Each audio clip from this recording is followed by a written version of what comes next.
우리 지난 한 주 특별 새벽 기도회 섬기시고 또 부활주일까지 여러분 얼마나 수고 많으셨어요. 아마 우리 지난주 많이 피곤하셨을 텐데 또 오늘도 이렇게 함께 해주셔서 감사합니다.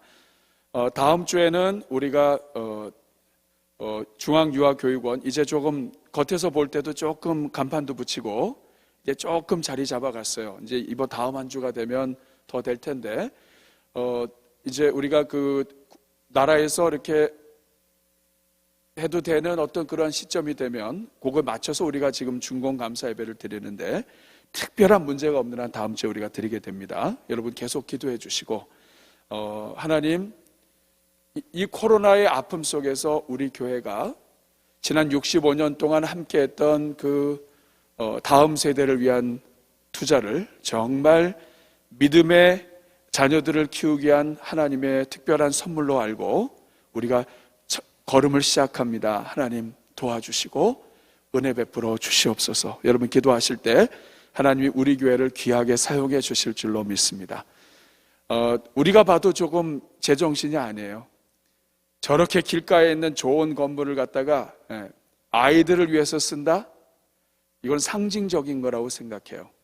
우리가 줄 수 있는 가장 최고를, 우리 교회가 이제까지 줄 수 있는 가장 최고를 우리가 하나님 앞에 드린 거라고 생각하시고 그만큼 하나님이 우리의 마음을 받으시고 또 이끌어 주실 줄로 믿습니다. 계속해서 기도해 주시면 좋겠어요. 자, 우리 짧게 우리가 한번 좀 진행하도록 할게요. 우리 내게도 보이셨느니라 1번입니다. 바울이 고린도 교회 성도들에게 먼저 전파한 복음의 핵심. 오늘 제가 설교 때도 말씀드렸죠. 복음은 핵심은 딱 두 가지예요. 뭐예요? 세 가지죠. 그렇죠? 하나는 뭐냐면 성경대로, 성경 전체가 이것에 집중되어 있다는 뜻입니다. 성경 전체가 창세기 3장 15절에 얘기한 것처럼 여자의 후손이 와서 뱀의 머리를 상하게 하는 것, 이게 전체 그림이에요. 성경의 예언대로. 그래서 뭐든 우리가 몰라서 그렇지 성경은 전체가 다 예수님의 십자가와 부활로 숨어져 있어요. 아브라함의 하나님, 이삭의 하나님, 야곱의 하나님, 우리는 그냥 읽지만 이 자체에도 부활하시고 살아계신 그 하나님, 성도들은 살아있다라고 하는 부분을 우리한테 알려줍니다. 이렇게 성경대로, 예언대로, 그리고 우리의 죄를 위하여 죽으시고 나의 죄를 위하여 죽으시고 그리고 장사한 지 사흘 만에 부활하셔서 믿는 자들마다 구원받게 하신 것, 이것이 바로 바울이 전파한 복음의 핵심이에요. 십자가와 부활과 성경대로 그리고 믿고 구원받는 거예요. 이것이 1절부터 3절에 나와 있는 4절까지 나와 있는 내용입니다. 2번, 바울은 예수님께서 부활하신 후에 구체적으로 누구에게 또 얼마나 많은 사람들에게 나타나셨다고 이야기하고 있습니까? 이거죠. 예수님께서 부활하신 후에 구체적으로 누구에게 또 얼마나 많은 사람들에게 나타나셨습니까? 나타나셨다고 말하고 있습니까? 뒤에 말이 하나 좀 빠졌네요. 게바, 12제자, 500여 형제, 야고보, 모든 사도, 이 모든 사도에는 12사도를 뿐만 아니라 복음을 증거하기 위해서 선택받은 사람들, 그리고 맨 나중에 만삭되지 못하여 난 자 같은 사도 바울에게도. 자, 전부 다 몇 명이나 돼요? 500여로 하면 될 것 같아요. 그렇죠? 제자들, 야고보, 또 여종들도 있죠. 이런 모든 사람들 포함해서 500여가 되겠습니다.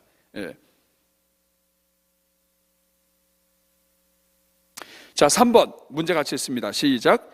신명기 19장 15절은 사람의 모든 악에 관하여 또한 모든 죄에 관하여는 한 증인으로만 정할 것이 아니요 두 증인의 입으로나 또는 세 증인의 입으로 그 사건을 확정할 것이며 라고 기록합니다. 즉 성경은 2명 이상의 증인을 중요하게 여기고 있습니다. 그런 관점에서 볼 때 예수님의 부활 사건은 어떻게 평가해야 됩니까? 이거 어떻게 평가해야 돼요?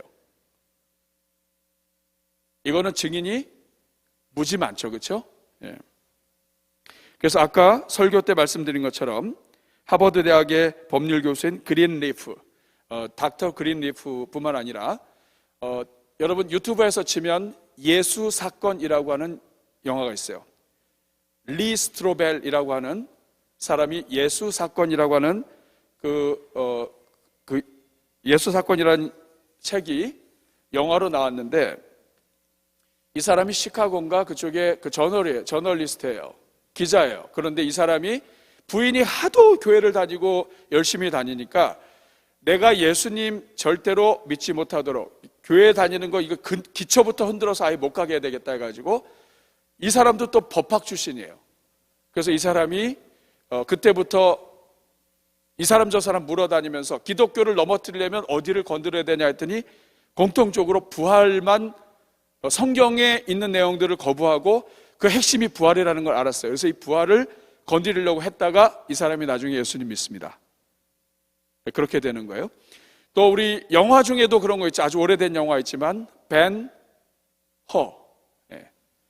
벤 허가 무슨 뜻이냐면, 벤은 누구의 아들이라는 뜻이고 허는 히브리 말로 그라는 뜻이에요. 그러니까 벤 허는 무슨 뜻이에요?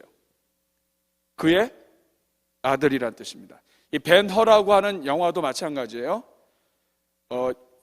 예수님의 어떤 부활과 이런 부분에 대해서 거부하고 거절하고 하려고 성경을 읽기 시작했다가 이 사람이 주님을 만나요. 그래서 만들어진 영화가 벤 허입니다. 그러니까 누군가가 반대하면서 성경을 읽는다 그러면 기도해 주셔야 돼요. 그건 역사가 일어날 전조입니다. 그래서 이런 일들이 많다는 거 여러분이 보시면 되겠어요. 그래서 법을 공부하든 무슨 공부를 하든 예수님의 부활과 예수님의 어떤 복음서에 나타난 어떤 사건들은 이거는 증인이 너무 많아요. 이거는 거부될 수가 없는 거예요. 여러분들께서 그렇게 하시면 되겠습니다. 예수님의 부활은 증인수로는 이거는 거부할 수가 없는 거예요. 4번 문제 같이 있습니다. 시작. 본문에 예수님을 만난 사람들과 사도 바울이 예수님을 만난 것과는 차이가 있습니다. 어떤 차이가 있습니까? 앞에 5, 6, 7절은 제자들과 예수님을 따라다녔던 사람들이 예수님을 만난 거고요. 8절에 사도 바울은 예수님이 승천하신 이후에 교회가 생겨나고 그 생겨난 교회, 오순절 이후에 생겨난 교회에 다니고 예수님 믿는 사람들을 핍박하다가 예수님 만난 사람이에요. 그런 차이가 있습니다. 근데 5번이 중요해요. 5번에 별 표시하시고, 부활하신 주님이 사도 바울에게 나타나는 것이 오늘 우리에게 왜 중요합니까? 왜 중요하죠? 부활하신 주님이 예수님의 제자들과 함께 있었던 500여 형제들에게만 나타나지 않으시고 사도 바울에게 나타났다는 것이 왜 중요해요? 사도 바울에게도 부활하신 주님이 나타나셨다면 그 부활의 주님은 오늘 우리에게도 나타나실 수 있는 거예요.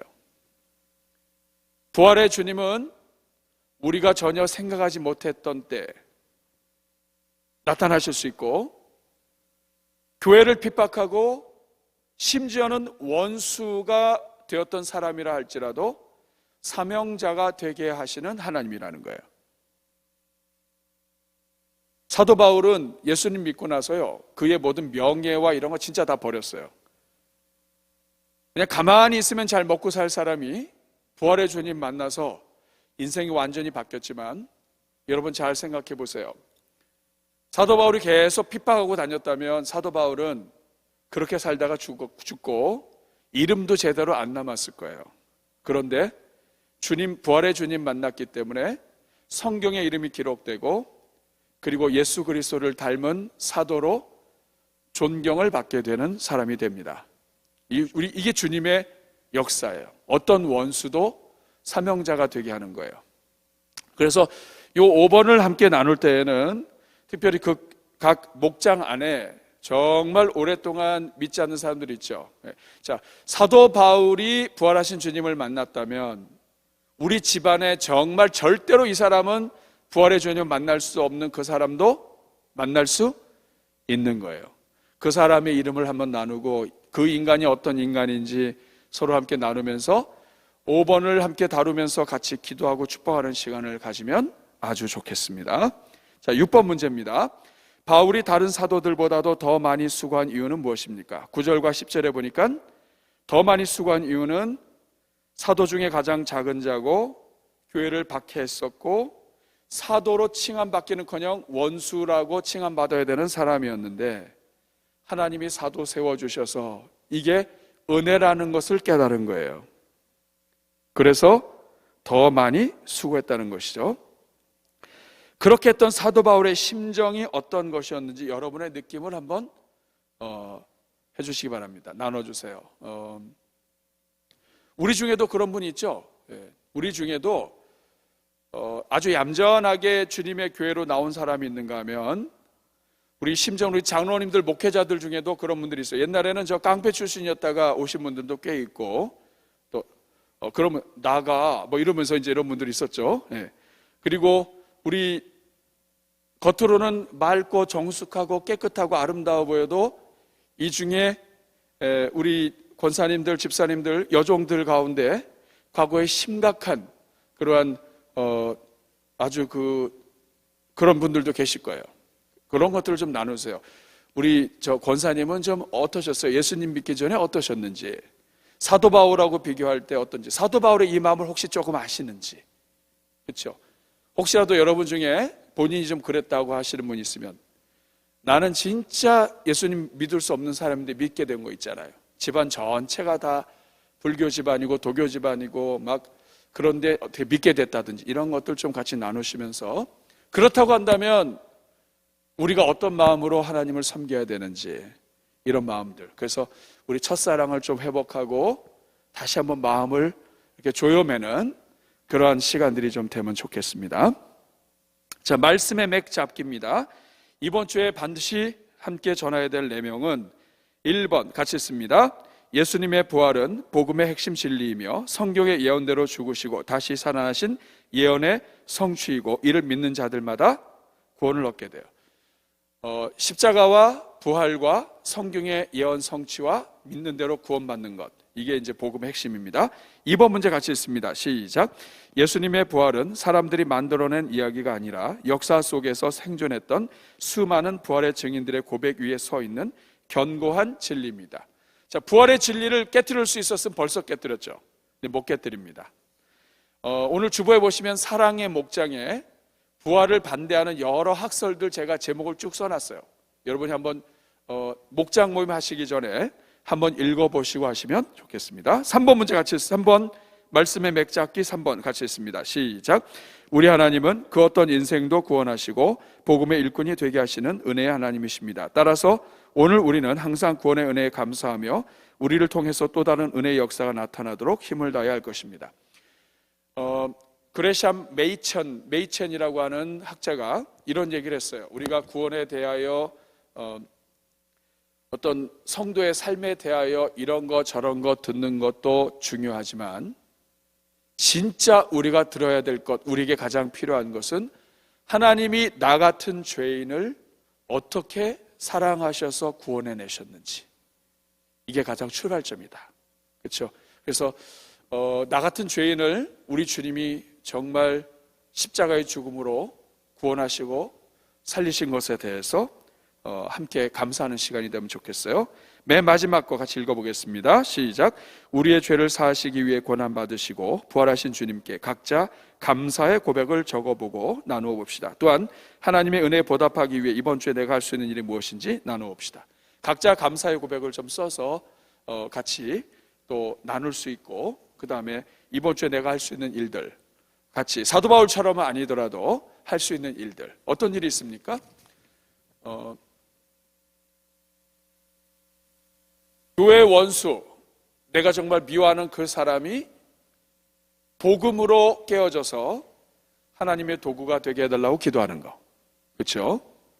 그리고 이번 한 주 동안 살아갈 때에 모든 삶의 순간에 부활하신 주님을 초대하는 거, 운전할 때도, 문제가 있을 때도, 집안의 문제에도 부활하신 주님을 초대하는 거, 이거 굉장히 큰 파워가 있어요.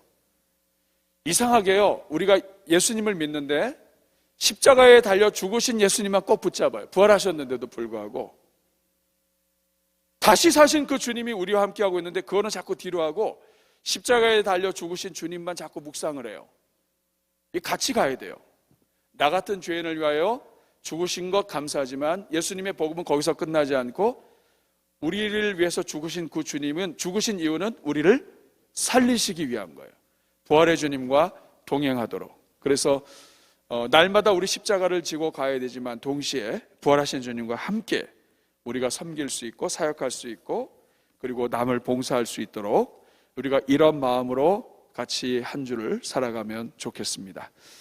아무쪼록 지난 한 주 동안에 수고 많이 하셨고 또 이번 한 주도 하나님의 은혜가 함께하길 바랍니다. 이 시간 기도할 때 우리 목장을 위해서 같이 좀 기도하고 여러분의 가정마다 개인마다 원수들이 좀 있을 거예요. 하나님 원수를 주신 이유는 그 원수가 주님 앞에 돌아오도록 그 원수를 붙잡고 기도하는 것을 통해서 하나님이 그 인생을 복음의 도구로 써주시도록 기도하라고 주신 거예요. 우리가 그런 마음을 가지고 기도하고 이번 한 주 부활하신 주님과 동행하겠습니다 하는 마음으로 짧게 우리 한번 같이 합심으로 기도하고 제가 여러분 축복하겠습니다.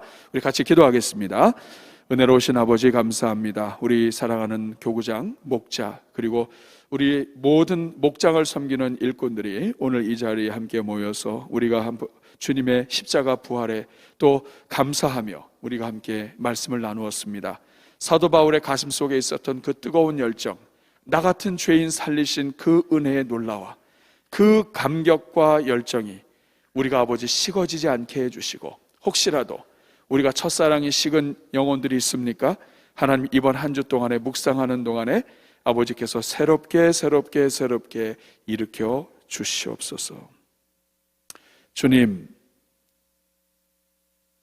우리에게 뜨거운 가슴이 있었고 정말 예수님을 위해서라면 내 몸을 던지겠다고 하는 생각도 있었는데 세월이 흐르고 십자가와 부활의 그 깊은 의미도 다 놓치고 이제는 정말 이 냉랭한 가슴이 되어서 예수님이 십자가에 죽으셔도 감동이 안 되고 부활하신 것에도 힘을 얻지 못하는 그런 상태가 되었다면 주여 이번 주에 일으켜 주시옵소서. 십자가의 은혜로 다시 서게 하시고 감격을 회복시켜 주시옵시고 사도 바울이 가졌던 열정이 이 자리에 있는 주의 종들의 심령에 부어지게 하여 주옵소서. 그래서 아버지 우리에게 허락하신 영혼들 끌어안고 기도하며 한 사람 한 사람을 주께로 인도하는 복된 주의 종들 다 되게 하여 주옵소서. 이번 한 주도 각자의 삶 속에 처할 할 때마다 부활의 주님을 초청하게 하시고 부활의 주님과 함께 승리하게 하여 주옵소서.